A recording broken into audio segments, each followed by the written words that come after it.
Hello guys, मैं हूं आपका होस्ट एंड दोस्त एम पी इकबाल और आप देख रहे हैं M P Iqbal teaching group. मैं आपके लिए लेकर आया हूं माध्यमिक शिक्षा बोर्ड 2013 का प्रीवियस ईयर पेपर हिंदी का। अब इस पेपर को शुरू करने से पहले हम इसके निर्देश पढ़ लेते हैं। इसमें फर्स्ट पॉइंट दिखा रखा है कि परीक्षार्थी सर्वप्रथम अपने प्रश्न पत्र पर नामांकन अनिवार्य रूप से लिखे, यानी ऊपर जो बॉक्स दे रखे हैं उसमें अपना रोल नंबर लिखना है। इसके बाद सेकंड पॉइंट इसमें दिखा रखा है कि सभी प्रश्न हल करने अनिवार्य है। और इसका थर्ड पॉइंट है कि प्रत्येक प्रश्न का उत्तर दी गई उत्तर पुस्तिका में ही लिखना है। और इसका फोर्थ पॉइंट है जो कि इम्पोर्टेंट बन जाता है कि जिन प्रश्नों का आंतरिक खंड है उन सभी के उत्तर एक साथ ही लिखे। ऐसा नहीं कि एक ही प्रश्न के उत्तर हमें 2-3 जगह लिख रहे हैं। ठीक है, तो अब हम इसका पेपर का फर्स्ट क्वेश्चन देखते हैं। इस पेपर का फर्स्ट क्वेश्चन है, निम्नलिखित गद्यांश को ध्यानपूर्वक पढ़कर दिए गए प्रश्नों के उत्तर दीजिए। भारतवर्ष पर प्रकृति का विशेष कृपा रही है। यहाँ सभी ऋतुएं अपने समय पर आती है और पर्याप्त काल तक ठहरती है। ऋतुएं अपने अनुकूल फल फूलों का सृजन करती हैं। धूप और वर्षा के समान अधिकार के कारण यहाँ भूमि श्यामल हो जाती है। यहाँ का नगाधिराज हिमालय कवियों को सदा से प्रेरणा देता आ रहा है। यहाँ की नदियाँ मोक्षदायिनी समझी जाती है। यहाँ कृत्रिम धूप और रोशनी की आवश्यकता नहीं पड़ती। भारतीय मनीषी जंगल में रहना पसंद करते थे। प्रकृति प्रेम के कारण ही यहाँ के लोग पत्तों में खाना खाना पसंद करते हैं। वृक्षों में पानी देना एक धार्मिक कार्य समझते हैं। सूर्य और चंद्र दर्शन नित्य और नियमितता कार्य में शुभ माना जाता है।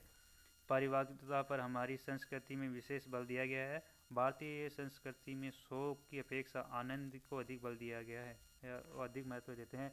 इसलिए हमारे यहाँ शोकांत नाटकों का निषेध है और अतिथि को भी देवता माना जाता है। अतः उपयुक्त वाक्य अतिथि देवो भव होता है। और इस गद्यांश को पढ़कर नीचे 3-4 प्रश्न दिए गए, उनको आंसर देने हैं। जिसमें प्रथम है कि उपयुक्त गद्यांश का उचित शीर्षक लिखना है। जो भी इसमें शीर्षक वो लिखना है। और इसका सेकंड क्वेश्चन है कि भारतवर्ष की भूमि श्यामलता कैसे है। और थर्ड क्वेश्चन है कि भारतीय प्रकृति प्रेम किस प्रकार प्रकट करते हैं। और इसका फोर्थ क्वेश्चन है कि भारत में आतिथ्य एवं अतिथि का क्या स्थान है। अब इसका दूसरा क्वेश्चन है कि निम्नलिखित काव्यांश को ध्यानपूर्वक पढ़कर पूछे गए प्रश्नों के उत्तर देने हैं। तो इसमें सबसे विराट जनतंत्र जगत आ पहुँचा, 33 कोटि हित सिंहासन तैयार करो, अभिषेक आज राजा का नहीं प्रजा का है, 33 कोटि जनता के शीश पर मुकुट धरो, आरती लिए तू किसे ढूंढता है मूर्ख, मंदिरों राजप्रसादों में तय खानों में, देवता कहीं सड़कों पर मिट्टी तोड़ रहे हैं, देवता मिलेंगे खेतों में खलिहानों में, फावड़े और हल राजदंड बनने को, दुष्टता सोने से श्रृंगार सजाती है, दो राह है समय के रथ का घर घर नाद सुनो, सिंहासन खाली करो की जनता आती है। इस काव्यांश को पढ़कर नीचे इन प्रश्नों के उत्तर देने। इसमें है उपयुक्त काव्यांश का उचित शीर्षक लिखना है। और सेकंड क्वेश्चन है कि 33 कोटि हित से क्या तात्पर्य है। और इसका थर्ड क्वेश्चन है कि देवता के यहाँ पर मिलने की क्या संभावना व्यक्त की गई है। और फोर्थ क्वेश्चन है कि कवि सिंहासन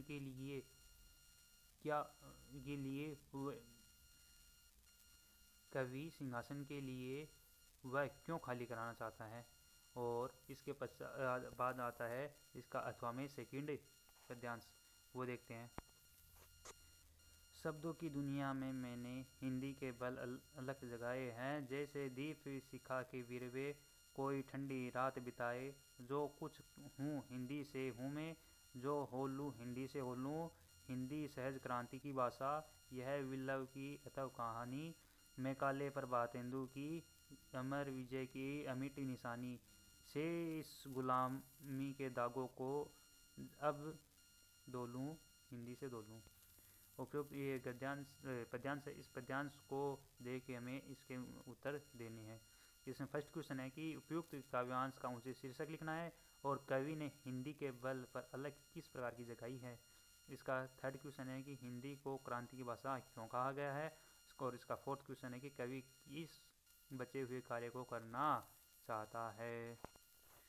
और हमारे इस पेपर का थर्ड क्वेश्चन है कि दिए गए बिंदुओं के आधार पर निम्नलिखित में से एक विषय पर 300 शब्दों में निबंध लिखना है। जिसमें हमारा फर्स्ट बिंदु है कि राष्ट्रीय एकता की सुरक्षा और हमारा कर्तव्य, इस पर निबंध लिखना है। और इसके 7 पॉइंट है, इस पर हमें वर्णन करना है। यहाँ फर्स्ट पॉइंट है कि राष्ट्रीय एकता का अभिप्राय, राष्ट्रीय एकता अखंडता की आवश्यकता, राष्ट्रीय एकता अखंडता की सांस्कृतिक विरासत। और इसका फोर्थ पॉइंट है राष्ट्रीय एकता का वर्तमान स्वरूप। और इसका फिफ्थ पॉइंट है राष्ट्रीय एकता और हमारा कर्तव्य। और इसका सिक्स्थ पॉइंट है उपसंहार।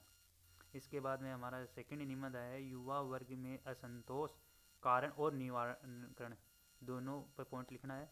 तो हमारा इसका फर्स्ट पॉइंट है युवा वर्ग से आशय क्या है। और इसका सेकंड है युवावस्था मानव जीवन का श्रेष्ठ समय। और इसका थर्ड पॉइंट है युवा शक्ति का महत्व है। और फोर्थ पॉइंट है इसका युवा वर्ग में बढ़ते असंतोष के कारण। और इसका फिफ्थ पॉइंट है युवा असंतोष को दूर करने के उपाय। और हमारा ये 6 पॉइंट हो जाता है उपसंहार। और हमारा तीसरा निबंध है आदर्श विद्यार्थी जीवन, जिसमें फर्स्ट पॉइंट है विद्यार्थी जीवन का आशय क्या है। और इसका सेकंड पॉइंट है विद्यार्थी जीवन का आदर्श। और थर्ड पॉइंट है विद्यार्थी जीवन के विशेष गुण क्या क्या हो सकते हैं। और फोर्थ पॉइंट है विद्यार्थी जीवन के उद्देश्य। और फिफ्थ पॉइंट है इसका विद्यार्थी के समाज एवं राष्ट्र की अपेक्षाएं। और सिक्स्थ पॉइंट है उपसंहार।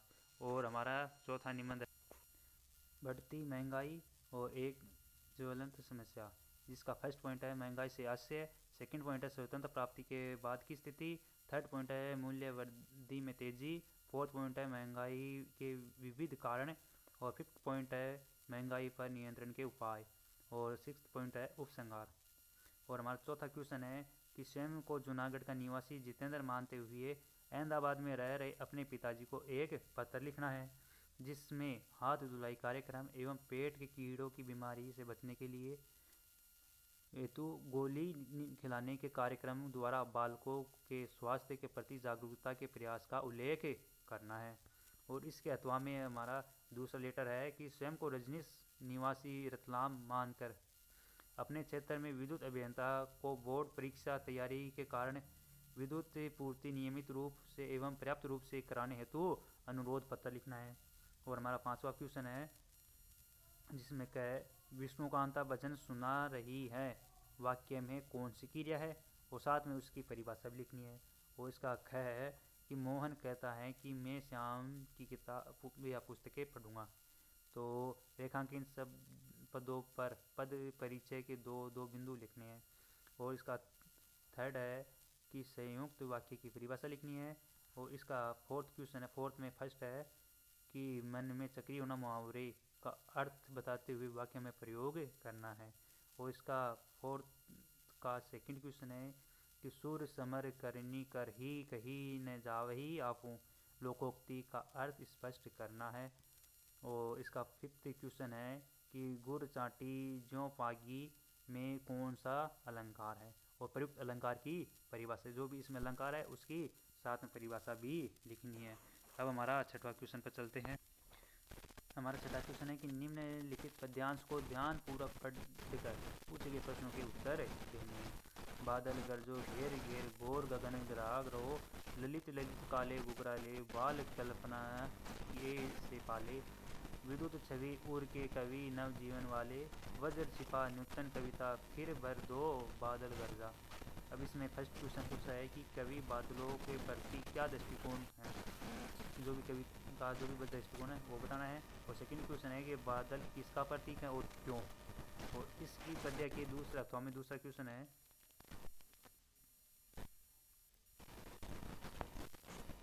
कितना प्रमाणिक था उसका दुख लड़की को दान में देते वक्त, जैसे वही उसकी अंतिम पूंजी हो। लड़की अभी सियानी नहीं थी, अभी इतनी बोली सरल थी कि उसे सुख का आभास तो होता था लेकिन दुख बात में नहीं आता था। पाटिका थी अब धुंधले प्रकाश की, कुछ तुकों और कुछ लयबद्ध पंक्तियों की। अब इस पद्य को पढ़ के हमें इनके उत्तर देने हैं। फर्स्ट क्वेश्चन है कि माँ को अपनी बेटी अंतिम पूंजी क्यों लग रही थी।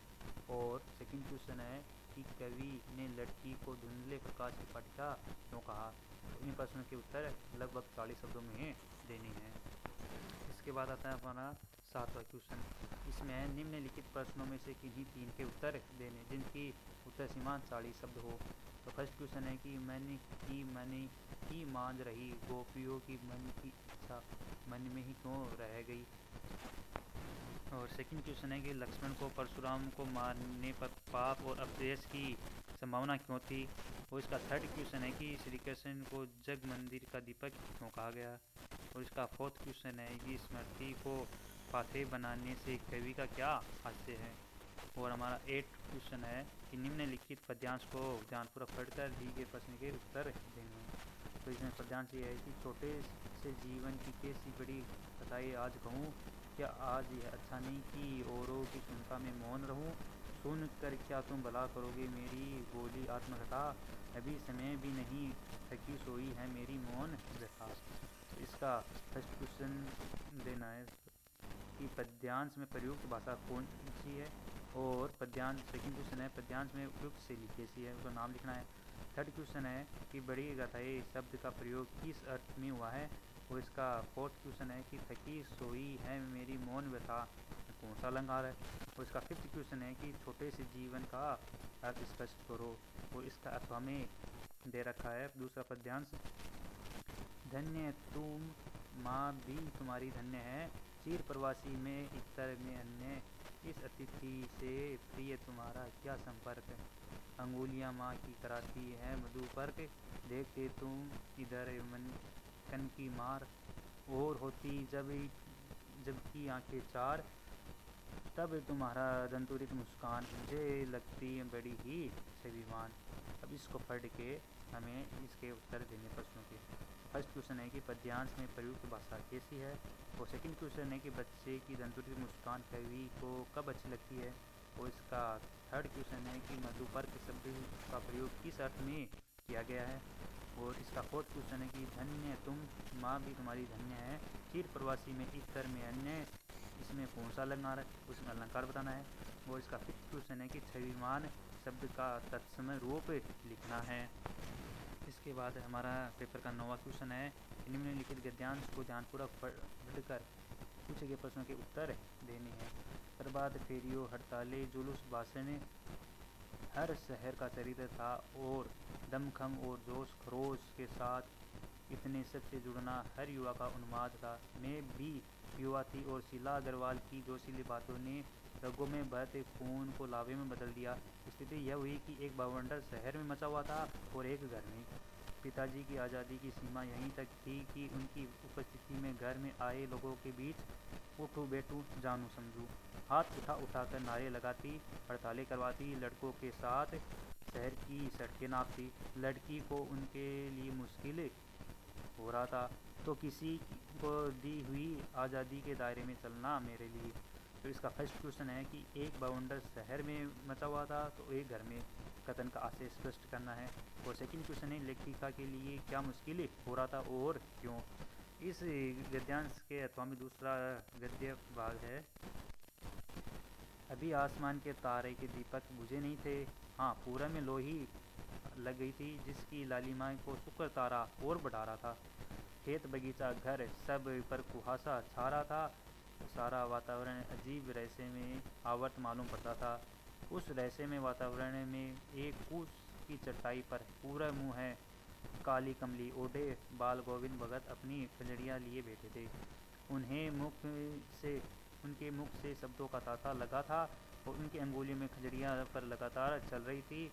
गाते गाते इतने मस्त हो जाते, इतने सुरूर में आते, उत्तेजित हो उठते कि मालूम होता अब खड़े हो जाएंगे। कमली तो बार बार सिर से नीचे सरक जाती। मैं जाड़े में कंपा रहा था, किंतु तारे की छाँव में भी उनके मस्तक के श्रम बिंदु जब तक चमक ही पड़ती। अब इस गद्य को पढ़कर इन प्रश्नों के उत्तर देनी है। तो इसका फर्स्ट क्वेश्चन है कि वातावरण को रहस्य में क्यों कहा गया है। और सेकंड क्वेश्चन इसका बाल गोविंद के गाते गाते क्या दशा हो जाती थी। और हमारा 10वां क्वेश्चन है निम्नलिखित प्रश्नों में से किन्हीं 3 के उत्तर देने हैं और उत्तर सीमा लगभग 40 शब्द होनी चाहिए। तो इसका फर्स्ट क्वेश्चन है कि वास्तविक अर्थों में संस्कृत व्यक्ति किसे कहा जाता है। और सेकंड क्वेश्चन है कि उस्ताद बिस्मिल्लाह खां की काशी को क्या देन है। थर्ड क्वेश्चन है कि प्राचीन काल में भारत की नारी का प्रचलन था। इस संबंध में लेखक द्वारा दिए गए 2 प्रमाण लिखने हैं। और इसका फोर्थ क्वेश्चन है कि फादर के मुंह से निकले शब्द जादू का काम करते थे कैसे। और अब हमारा 11th क्वेश्चन है कि निम्नलिखित प्रश्नों के उत्तर देने हैं। फर्स्ट क्वेश्चन है कि मूर्ति बनाने का काम मिलने पर कलाकार के भाव क्या रहे होंगे। उत्तर सीमा लगभग 40 शब्द होनी चाहिए। और सेकंड क्वेश्चन है कि कबीर पंथ मानव को किस प्रकार जीने की प्रेरणा देता है। बाल गोविंद भगत के पाठ के आधार पर बताइए। और इसकी उत्तर सीमा लगभग 60 शब्द होनी चाहिए। और हमारा 12वां क्वेश्चन है कि बच्चे बचपन में निर्दोष निर्भय और मस्त होते हैं, उनके परिणाम की चिंता नहीं होती। और माता पाठ अंचल के आधार पर इसका उत्तर देना है, अर्थ स्पष्ट कथन का करना है। और इसकी उत्तर सीमा लगभग 80 शब्द होनी चाहिए। और इसी के अथवा में सेकंड क्वेश्चन हमारा है कि मेरे लिए यह यात्रा सचमुच ही खोज यात्रा थी। तो लेखिका के इस कथन को साना साना हाथ जोड़ी पाठ के आधार पर उत्तर देने हैं। तो इसकी उत्तर सीमा भी 80 शब्द ही होनी है। और अब हम आते हैं हमारे पेपर का अंतिम क्वेश्चन 13वां क्वेश्चन। इसमें दिखा रखा है कि निम्नलिखित प्रश्नों हमारा 13वां प्रश्न है कि निम्नलिखित प्रश्नों में से किन्हीं 3 के उत्तर देने हैं। और वह भी लगभग उत्तर सीमा 40 शब्दों में होनी चाहिए। फर्स्ट क्वेश्चन है कि गोरे सैनिकों ने टूनू को अस्पताल जाने की बात क्यों कही। और सेकंड क्वेश्चन है कि कितनी अद्भुत व्यवस्था थी है जल संचय की, मणि के प्रकृति की जल व्यवस्था के संबंध में यह क्यों कहा। और हमारा थर्ड क्वेश्चन है कि हथियारबंद पहरेदार अपनी जगह तैनात रहे और लाट की नाक चली गई। लेखक का यह कथन सरकारी तंत्र की किस कमजोरी पर व्यंग्य करता है। और हमारा इसका 13वें का फोर्थ क्वेश्चन है कि माता अंचल का पाठ से बाल स्वभाव की किस विशेषता का पता चलता है। और इस प्रकार हमारा ये पेपर पूरा होता है। और thank you for listen me और इसको watching. Okay, like and share. Thank you so much.